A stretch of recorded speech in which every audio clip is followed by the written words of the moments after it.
SARFAESI का क्या procedure होता है? सबसे पहले अगर आपका लोन अकाउंट एनपीए हो जाती है ना, तो बैंक सबसे पहले आपको क्या करेगी, एक 13 सबसेक्शन 2 का नोटिस भेजेगी, ठीक है, जिसको हम डिमांड नोटिस कहते हैं।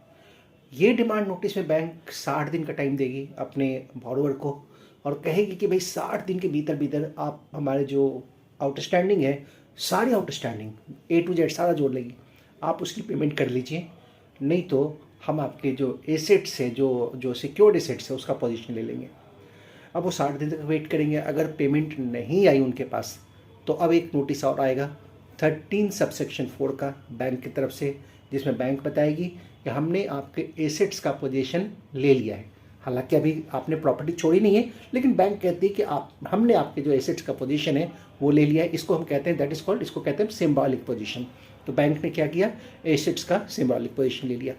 अब उसके बाद क्या होता है, अब उसके बाद बैंक एक काम करती है, अब बैंक को फिजिकल पोजीशन लेना है, क्योंकि प्रॉपर्टी को सेल करने के लिए बैंक के पास फिजिकल पोजीशन होना बहुत ज़रूरी है, अदरवाइज कोई बायर बैंक को मिलेगा नहीं।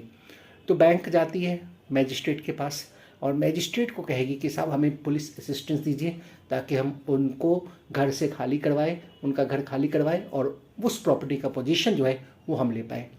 मैजिस्ट्रेट उनको पुलिस असिस्टेंस प्रोवाइड करते हैं और उनको ऑथराइज करते हैं कि इस डेट पे इस इतने बजे तक आप जो है प्रॉपर्टी का पोजीशन ले सकते हैं, और मैजिस्ट्रेट उसके लिए ऑथराइज्ड रिप्रेजेंटेटिव जो होता है उसको भी अपॉइंट कर देते हैं। अब जब मैजिस्ट्रेट ने ऑथराइज्ड रिप्रेजेंटेटिव, जिसको हम कोर्ट का एआर कहते हैं, जिसको अपॉइंट कर दिया, एआर एक पोजीशन नोटिस देता है कि साहब हम इस डेट पे इतने बजे पोजीशन लेने आते हैं, और एग्जैक्टली उसी वक्त जो है वो पहुंचते हैं और प्रॉपर्टी की पोजीशन लेते हैं। अब सवाल उठता है कि आप पोजीशन ना जाए, इसको कैसे सिक्योर कर सकते हैं? तो आपके पास एक सबसे बढ़िया ऑप्शन है कि जब 13/4 की नोटिस आई, मतलब जब दूसरी नोटिस आई, तो आप डीआरटी में, डेट रिकवरी ट्रिब्यूनल में एक सिक्योरिटाइजेशन एप्लीकेशन होती है, आप उसको फाइल कीजिए और डीआरटी को एक इंटरिम रिलीफ मांगिए कि इसके पोजीशन जो है रोक दिया जाए। डीआरटी पूछेगी क्यों भला, क्या प्रॉब्लम है आपको, इसका पोजीशंस को क्यों ना ले बैंक? हो सकता है कि आपके पास कोई ग्राउंड है जिसकी वजह से बैंक का जो क्लेम है वो सही नहीं है, आप उस बात को रखिए। और अगर आपके पास कोई ग्राउंड नहीं है तो आप फिर भी डीआरटी को रिक्वेस्ट कीजिए कि हम कुछ अमाउंट जो है वो देने को तैयार है, भी आप पोजीशंस को स्टे कर दीजिए। डीआरटी क्या कर देगी, वो जज साहब कहेंगे कि भाई जो ओवरड्यू अमाउंट है, मतलब जितना तुम्हारा ओवरड्यू अमाउंट है, जैसे तुमने 4 ईएमआई पेमेंट नहीं किया, 10 ईएमआई नहीं पेमेंट किया, उसका 25% अभी डिपॉजिट कर दो, तो हम पोजीशन को स्टे कर देते हैं।